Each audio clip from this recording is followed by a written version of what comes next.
जय जय जय प्रिय भारत जनयित्री दिव्यधात्री। जय जय जय प्रिय भारत जनयित्री दिव्यधात्री। जय जय जय शत सहस्र नर नारी।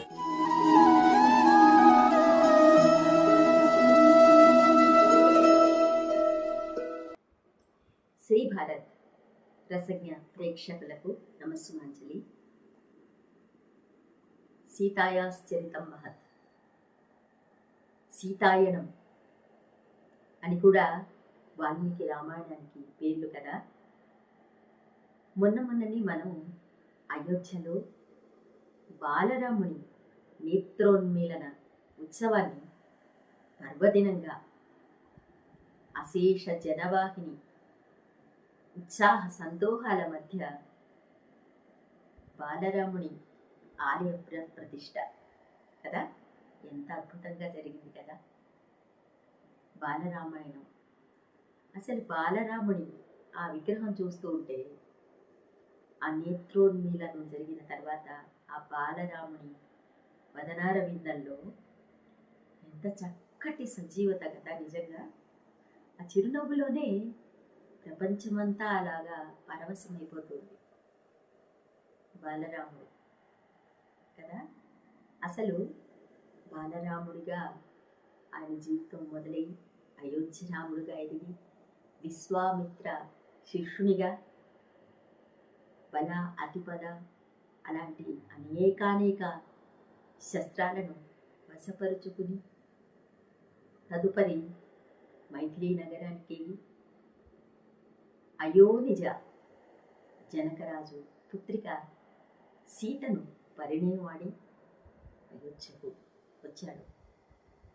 అయోధ్యరాముడయ్యాడు. ఆయన అయోధ్యరాముడు కాని క్షణాలే ఉంది అసలు కదా. అయోధ్య ఆయన పుట్టిన ప్రదేశం కదా. అయోధ్య కోడలైపోయింది మన సీతమ్మ. రాముని జన్మ వృత్తాంతం గురించి చక్కటి సమాచారం మనకు అందుతుంది. కానీ సీతమ్మ అయోనిజ కదా, భూమిలో దొరికింది. సీతాయనం అని అంటారు రామాయణాన్ని. ప్రత్యేకంగా వాల్మీకి కూడా సీతాయాశ్చరితం మహత్, సీతాయనం అని కూడా అన్నట్టుగా మనకు ఆధారాలు ఉన్నాయి.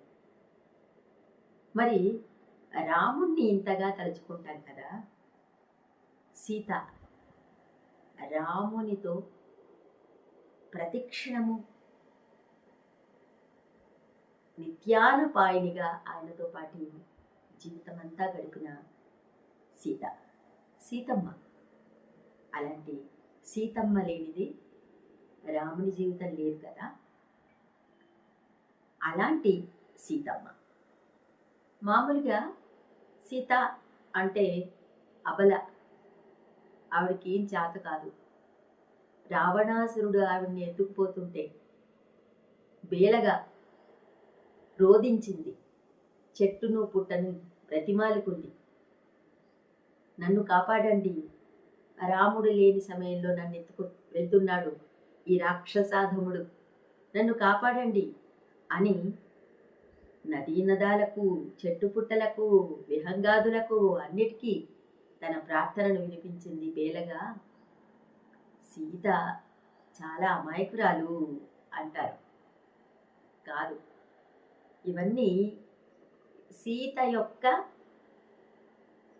స్వభావ గుణాదులు తెలియవాడని మాటలు. సీతమ్మ లేనిదే రాముడు లేడు.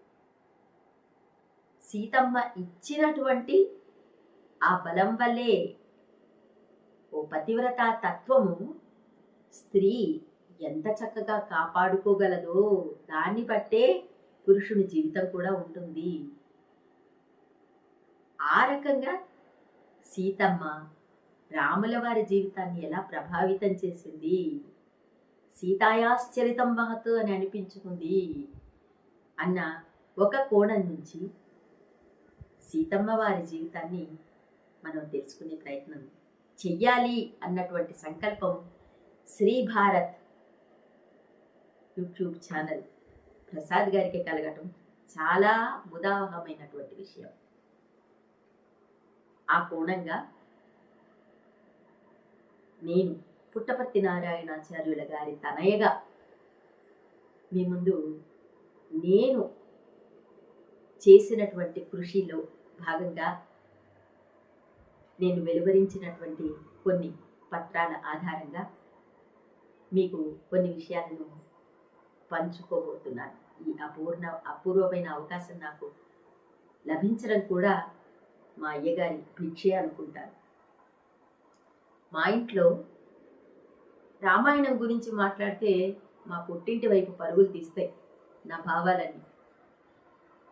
ఎందుకంటే చిన్నప్పుడు, అంటే మరి చిన్నప్పుడు కాదు, నాకు 14-15 ఏళ్ళ సంవత్సరాల వయసు వచ్చినప్పటి నుంచి మా ఇంట్లో మా అయ్యగారు మా అమ్మని ఏ క్షణంలో ఆదేశించారో కానీ సప్తాహ రామాయణం చేసేది మా అమ్మ.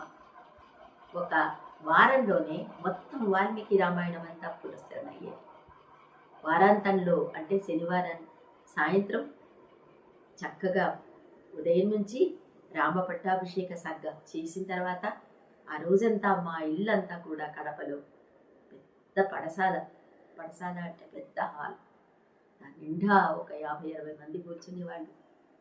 ఎవరికి తోచిన పని వాళ్ళు, మాలలల్లే వాళ్ళు ఒకరు, ఇల్లు తుడిచేవాళ్ళు ఒకరు, ముగ్గులేసేవాళ్ళు ఒకరు, ఇంట్లో ఆ పటాలంతా అలంకరించే వాళ్ళు ఒకరు. ఇలాగా అయిన తర్వాత మా అమ్మ ప్రసాదాలన్నీ చేసుకుని రామ పట్టాభిషేక సర్గ చదవడం, తర్వాత మా ఇల్లంతా కూడా గీత సౌరభాలతో అలుముకునిపోయేది. భక్తి గీతాలు, మా అమ్మ రాసిన పాటలు, మా అయ్య రాసిన పాటలు అన్నీ పాడేవాడు. ఎంత ఆనందంగా ఉండేదో ఆ రోజులు. అలాగే రామాయణం ఒక రక్తంలో ఇమిడిపోయింది అనాలి, నరాల్లోనూ రామాయణం ఇమిడిపోయింది అనాలి. ఇంకా మా అయ్యగారి సంగతి చెప్పాల్సిన పనే ఉంది. జనప్రియ రామాయణం రాశారాయన. కిష్కింధాకాండ ప్రచురితమైంది, బాలకాండకి సాహిత్య అకాడమీ అవార్డు కూడా వచ్చింది. ఇటీవల మా నాన్నగారు రాసినటువంటి సుందరకాండ కొంత భాగం నాకు లభించింది. అరణ్యకాండ కూడా లభించింది. ఆ రెండు కూడా ముద్రించాలన్న కోరిక ఉంది. ఇంతకీ సీతాయనం గురించి చెప్పాలంటే మా అయ్యను అడిగాను, అయ్యా సీత గురించిన ప్రత్యేకతలు ఏంటి అంటే ఆయన ఇలాగ ఆలోచించి దక్షిణాది భాషల్లోనూ, హిందీ సాహిత్యం అంటే మన దేశం అంతా విస్తరించిన సాహిత్యం కదా, ఆ రెండింటిలోనూ సీతమ్మను చిత్రీకరించిన కొత్త పద్ధతులు ఏంటి, వాల్మీకిని అధిగమించి అవాల్మీకంగా వాళ్ళు చేసినటువంటి నూతన కల్పనలు ఏమిటి, ఇవన్నీ కొంతవరకు 2-3 రోజులు నాతో మాట్లాడి మా అయ్య చెప్పారన్నమాట. చెప్పేసరికి నేను నా పిహెచ్డీకి నేను ఈ టాపిక్ తీసుకుంటానయ్యా అంటే తప్పకుండా తీసుకో అన్నారు. 1988లో మా అయ్య ఇచ్చినటువంటి ఆ సూచనలకు అనుగుణంగా నేను ఒక పత్రం రాసి ఆ పిహెచ్డీకి అప్లై చేస్తే వచ్చేసింది నాకు సీట్. చాలా సంతోషించారయ్యా. నేను ఎంతో ధైర్యంగా మా అయ్య ఉన్నారు కదా నాతో, నేను ఈ పిహెచ్డీ తప్పకుండా విజయవంతంగా చేస్తాననుకున్నాను. కానీ కాలోహి దురతిక్రమ, అది మళ్ళీ కూడా రామాయణం నుంచే కోట్. కాలోహి దురతిక్రమ, కాలాన్ని అతిక్రమించే వాళ్ళు ఎవరు లేరు కదా. మా అయ్యగారు కీర్తిశేషులు అవడం. సరే, జీవన మార్గంలో కొన్ని రోజులు నిర్వేదం తర్వాత నేను పిహెచ్డీ థీసిస్ పూర్తి చేయడం జరిగిందనుకోండి. అలాగా భీమసేన్ నిర్మల్ గారి నిర్దేశకత్వంలో నేను హిందీలో పిహెచ్డీ చేశాను. తెలుగు, హిందీ రామకావ్యాలలో సీతమ్మను ఎలా చిత్రీకరించారు. తదుపరి వాల్మీకి రామాయణం తర్వాత భారతీయ భాషలన్నింటిలోనూ, అసలు నిజానికి రామాయణం కంబోడియాలో, మలేషియాలో, మన దేశంలో మాత్రమే కాదు, ఈ రామతత్వం అన్నది అంతటా విస్తరించింది. అక్కడ కూడా రామాయణాలు ఉన్నాయి, జైన రామాయణాలు ఉన్నాయి. మన భారతీయ సాహిత్యంలో వివిధ భాషల్లో రామాయణాలు ఉన్నాయి. అన్ని భాషల్లోనూ రచించబడినా కూడా దానికి మూలం ఏమిటి అంటే, మూల కందం ఏమిటి అంటే వాల్మీకి రామాయణం. వాల్మీకి రామాయణాన్ని ఆధారంగా తీసుకుని వాళ్ళు కొన్ని కల్పనలు చేశారు. కానీ అన్నిటికీ ఆధారం అయితే వాల్మీకి కదా.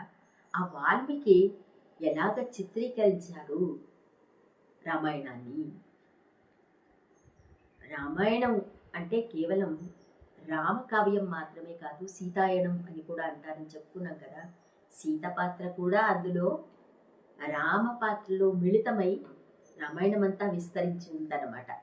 అంటే ప్రత్యక్షంగా సీత అక్కడ కనిపించకపోయినా సీత యొక్క ప్రభావము అనుగుణంగా మనకు ప్రతి చోట మనకు దర్శనమిస్తుంది. కాబట్టి సీతాయనం అనడంలో ఏమాత్రం ఆశ్చర్యం లేదు.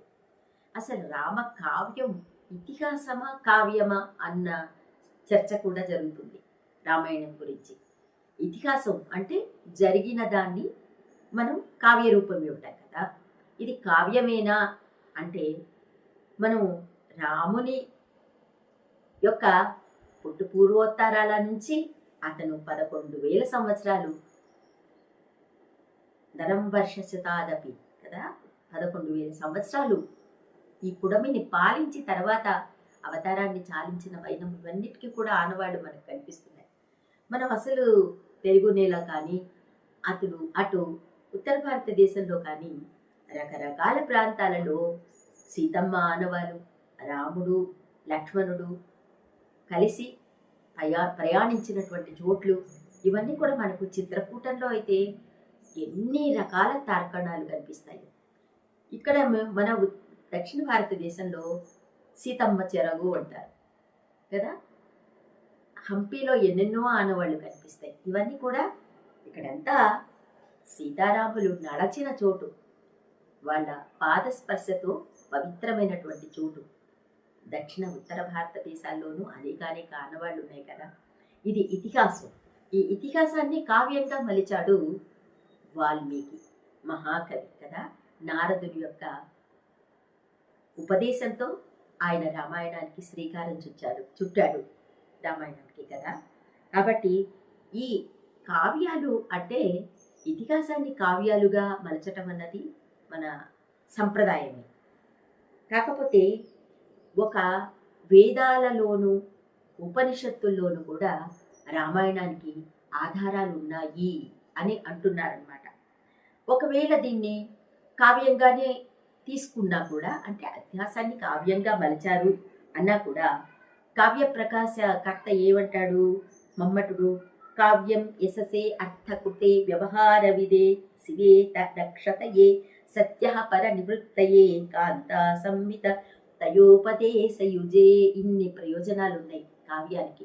ఈ కావ్య ప్రయోజనాలుగా మమ్మటుడు చెప్పినటువంటి అన్ని ప్రయోజనాలు సార్వకాలికంగా సార్వదేశికంగా అజరామరంగా ఇన్ని వేల సంవత్సరాల నుంచి మన సంస్కృతిలో భాగమైపోయినటువంటి ఈ రామాయణానికి ఉన్నాయి అంటే ఎవ్వరూ దీన్ని కాదు అనలేరు కదా.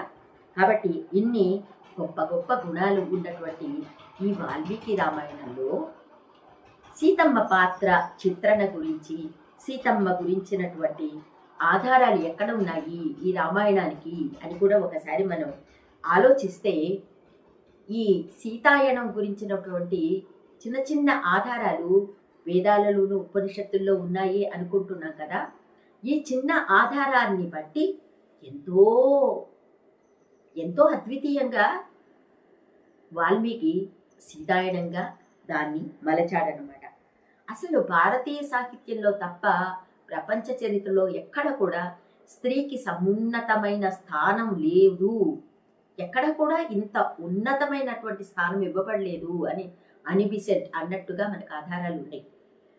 ఎందుకంటే అసలు సౌందర్యలహరి మీరు బాగా సుపరిచితం కదా మనకంతా. శివశక్త్యాయుక్తో ఏది భవతి శక్త ప్రభవితం నచేదేవం దేవో నఖలు కుశల స్పందితుమపి అతస్త్వామారాధ్యాం హరిహర విరించాదిపిరపి ప్రణంతుం స్తోతుం వా కథమకృత పుణ్య ప్రభవతి అన్న శ్లోకంతో మొదలవుతుంది. అక్కడ శివులని ఇద్దరిని ఒకే స్థాయిలో ఒకే రూపంగా అర్ధనారీశ్వర తత్వంలో శివుడు అసలు శివాశక్తి లేకపోతే అచేతనుడై ఉంటాడు అన్నారు సౌందర్యలహరి మొట్టమొదటి శ్లోకంలో. ఆదిశంకరాచార్యుడు వారు ప్రత్యక్షంగా వారు కైలాసానికి వెళ్ళి చూసినటువంటి పరిస్థితి అది కదా. అంత ఉన్నతంగా స్త్రీ పాత్రని చిత్రీకరించినటువంటి పద్ధతే లేదట ఏ ప్రపంచ సాహిత్యంలో ఉన్నటువంటి ఏ రచనల్లో కూడా అని అనడం పెద్దలు చాలా గొప్ప విషయం కదా. మనం భారతీయులుగా చాలా గర్వపడాలి ఈ విషయంగా కదా. స్త్రీలకి ఇవాళ అంటున్నాం ఆధునిక కాలంలో స్త్రీలకి సముచితమైనటువంటి స్థానం లేదు అని అంటున్నాం కదా. అలాంటిది ఏం లేదు, పాతకాలం నుంచి ఉంది. కానీ చరిత్రలో జరిగినటువంటి పరిణామాల కారణంగా స్త్రీలకి కొంతవరకు అణచివేతకు గురైన సందర్భాలు కూడా మనకు తెలుస్తూనే ఉన్నాయి కదా. సీత విషయంలో ఇంకా ఎన్నెన్నో విశేషాలు మనం తెలుసుకోవాలి. ఒక చక్కటి ప్రాతిపదిక ఏర్పరచుకున్నాం. వచ్చే భాగాలలో శ్రీ భారత్ ఛానల్ ద్వారా మరిన్ని సీతాయనం పరంగా సీత యొక్క స్వభావాల గురించి, ఆవిడ ప్రయాణంలో ఆవిడ వైపు నుంచి రాముల వారికి ఆవిడ అందించిన సహకారం గురించి, ఒక స్వయం ప్రతిపత్తి కలిగినటువంటి స్త్రీగా సీతను మనం దర్శించుకుందాం. వచ్చే భాగంలో తప్పకుండా కలుద్దాం. నమస్తే.